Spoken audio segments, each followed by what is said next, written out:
नौकर नौकर होता है। मैं देश में नौकर नहीं रहूंगा। मैं बहुजन समाज को शासक बनाने का काम करूंगा, उनकी गुलामी की बेड़ियां तोड़ने का काम करूंगा। अपनी पूरी जिंदगी मैं उनसे कहूंगा कि वो आंसू ना बहाए, उनके आंसू हम लोग नहीं देख पाएंगे। मैंने जिस रहबर ने अपनी पूरी जिंदगी हम लोगों को जवाब देने के लिए लगा दी, उस रहबर के परिवार को क्या देखना पड़ा, ये बात जब मैंने महसूस की। जिन्होंने चंद्रशेखर आजाद बनकर इस लोकसभा और बिजनौर जिले में दिन रात मेहनत करके ये सैलाब पैदा किया, एक एक साथी को मैं बहुत बहुत धन्यवाद देता हूं। हमारी पार्टी के सभी नेताओं का मैं धन्यवाद करता हूं। मैं चंद्रशेखर आजाद बहुजन समाज में जन्मे सभी संतों गुरुओं महापुरुषों को नमन करता हूं, और नमन इसलिए करता हूं क्योंकि इसलिए मैं महामानव तथागतपुर से लेके संत श्रोमणी सदगुरु रविदास जी महाराज, भगवान वाल्मीकि महाराज, गुरु नानक देव, संत कबीर, राष्ट्रपिता ज्योतिबा फूले, छत्रपति साहू जी महाराज, डॉक्टर बाबा साहब अम्बेडकर, महामना रामस्वरूप वर्मा, संत गाडगे जी महाराज, नारायणा गुरु, बाबू जगदेव प्रसाद कुशवाहा, जननायक कपूरी ठाकुर, संत राम बी ए प्रजापति, उनके साथ साथ मान्यवर दीना भाला वाल्मीकि साहब, कोतवाल धन सिंह गुजर साहब। नौकर नौकर होता है। मैं देश में नौकर नहीं रहूंगा। मैं बहुजन समाज को शासक बनाने का काम करूंगा, उनकी गुलामी की बेड़ियां तोड़ने का काम करूंगा। आप महसूस करो, जिन्होंने आज उनके परिवार से हमारे मुखिया के रूप में मान्यवर दलबारा सिंह जी हमारे बीच है। मैं जब जब पंजाब जाता हूं उनसे आशीर्वाद देने के लिए, तो उनके मन में मैं आपको कड़वी बात कह रहा हूं, इसको दिल में लगाना मेरे लोगों। जब मैं पहली बार जेल से छूटने के बाद दलबारा सिंह जी से मिलने के लिए गया, और जब मैंने जाके वो घर देखा, आप भरोसा करो उस घर में कोई दीवार ऐसी नहीं होगी जो दीवार जिसमें जो सीलन ना हो। उस दीवार में कोई घर की एक ऐसी दीवार नहीं होगी जिसमें तीर ना रही हो। उसमें टूटे हुए लकड़ी के दरवाजे और छत पे बना हुआ हाथी। और जब मैंने उसको देखा, मेरा कलेजा रो पड़ा कि जिस रहबर ने अपनी पूरी जिंदगी, मैं उनसे कहूंगा कि वो आंसू ना बहाए, उनके आंसू हम लोग नहीं देख पाएंगे। मैंने जिस रहबर ने अपनी पूरी जिंदगी हम लोगों को जवाब देने के लिए लगा दी, उस रहबर के परिवार को क्या देखना पड़ा, ये बात जब मैंने महसूस की, मेरे दिल में इतनी दर्द महसूस हुआ।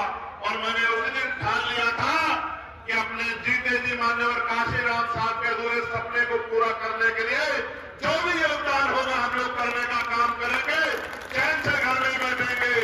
मैं इनसे मिलकर आया और फिर मैंने वापस नमन करने के लिए और उस मिट्टी को नमन करने के लिए, क्योंकि मैंने जेल के दिनों में मान्यवर काशीराम साहब को पढ़ा, और जब मैंने उनको पढ़ा तो मुझे एहसास हुआ कि अपने लिए तो हर कोई जीता है, अपने समाज के लिए जीना, दूसरों के लिए जीना, इसको जिंदगी कहते हैं। जिन्होंने अपनी पूरी जिंदगी बिता दी हम लोगों के लिए, सारे पदों को ठोकर मार दी। तो सिर्फ यहाँ जिले की टीम थी, भीम आर्मी आजाद समाज पार्टी की, और कुछ सीनियर नेता थे।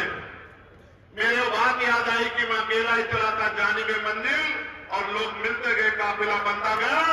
वो दिन भी मैंने देखा कि अगर मैं आता था तो 2-3 गाड़ियां बड़ी हिम्मत जुटा के मेरे लोग एक एक पैसा जोड़ दी करते थे। वो दिन भी मैंने देखा, मेरे आज भी याद है। मैं आता था, वो खून पसीने से एक एक पैसा जोड़ के गाड़ी का तेल करके किराए की गाड़ी लेके मुझे स्वागत करने के लिए मिलते थे। और आज का दिन भी है, यहां से सड़क की दूरी तय कर दो, अगर आपकी गाड़ियां कब पड़ जाए तो चंद्रशेखर आजाद से सवाल कर देना। ये ताकत पैदा की है आपने संघर्ष से।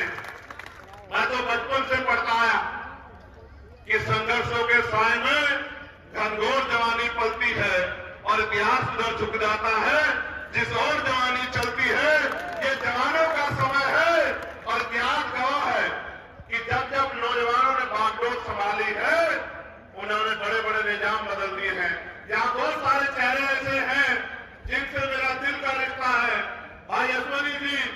भाई गोकालिया जी, भागवतर सिंह जी और उधर कोने में खड़े मेरे बड़े भाई रिटायर है साहब नरेश कुमार जी, जिन्होंने 16 महीने मुझे जुर्म सहते देखा सहारनपुर की जेल में, जब मैं 10x6 के कोठरी में रहता था।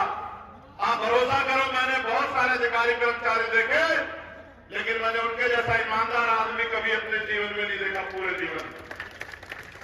वो रोज आके मुझसे पूछते कि कम से कम किसी चीज की जरूरत तो नहीं है। उस दिन मुझे एहसास हुआ कोई ईमानदारी से काम करे तो उसके साथ देने वाले बहुत सारे लोग होते हैं। मैं गांव में जाता हूं खाली केतली लेके, मेरी माए मुझे आशीर्वाद भी देती है और अपनी मेहनत की कमाई का एक पैसा भी मुझे सौंपती है और मुझसे गले लग के रोती भी है। मैं भी भावुक हो जाता हूं। मैं भी गया था गांव में, उस गांव का नाम था जहां से मैं छोड़ के आया सभा जामनी वाला। मैं अपनी बात रख रहा था, एक माँ उठ के आई,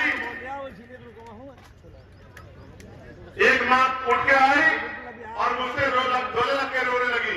मुझसे कहा कि हम सारे उम्र ऐसे ही गरीब रहेंगे, भूखे नंगे रहेंगे, और रोने लगी। मैंने उसको कहा मेरी माँ रो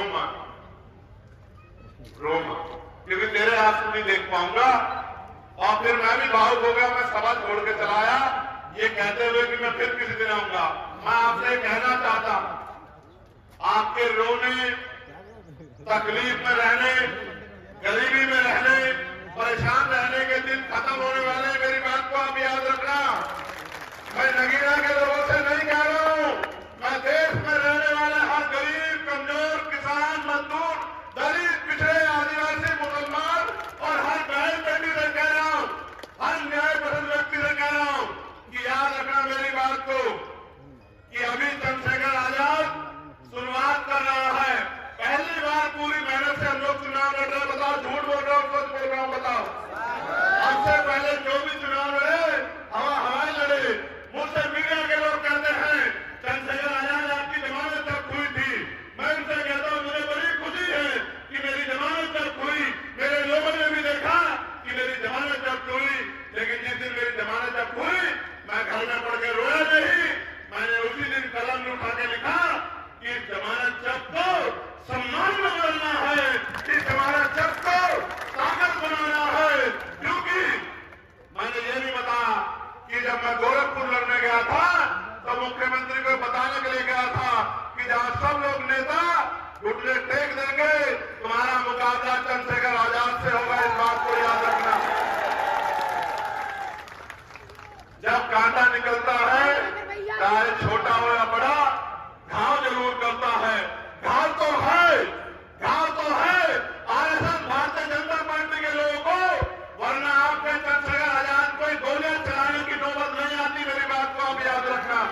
अगर गोलियां चंद्रशेखर आजाद पर चलती है, उसका एकमात्र कारण है कि घाव हुआ है, जख्म नासूर बन रहा है।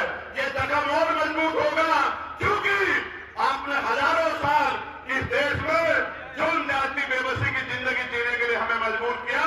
हमारे आंसू किसने नहीं देखे? मेरी किस बात पर गौर करना नौजवानों? आगे बढ़ाने के लिए हम सब लोग तैयार हैं और हमारी मेहनत जाए नहीं जाएगी। आपका आंदोलन ताकतवर होगा। आज तो सड़कों में आप लड़ाई लड़ते हो, गरीबों, कमजोरों, मजलूमों, किसानों, मजदूरों की आवाज बनते हो, बहन बेटियों के सम्मान की लड़ाई लड़ते हो। आने वाले कल में पार्लियामेंट में, असेंबली में भी आपकी आवाज जाएगी और आपकी आवाज के जरिए हुक्मरानों की आंखें खुलेंगी, सरकारों नींद से जाएंगी और आपके अधिकार आपको मिलने का काम होगा। सम्मानित भाइयों बहनों, एक लंबी लिस्ट मैंने पढ़ी। ये सब लोग वो लोग थे जिन्होंने इस क्षेत्र में मेहनत की है, जिन्होंने इस क्षेत्र में काम किया है। बहुत सारी समस्याएं मेरे सामने रखी है, लेकिन मैं एक बात पे आपका ध्यान आकर्षित करना चाहता हूं।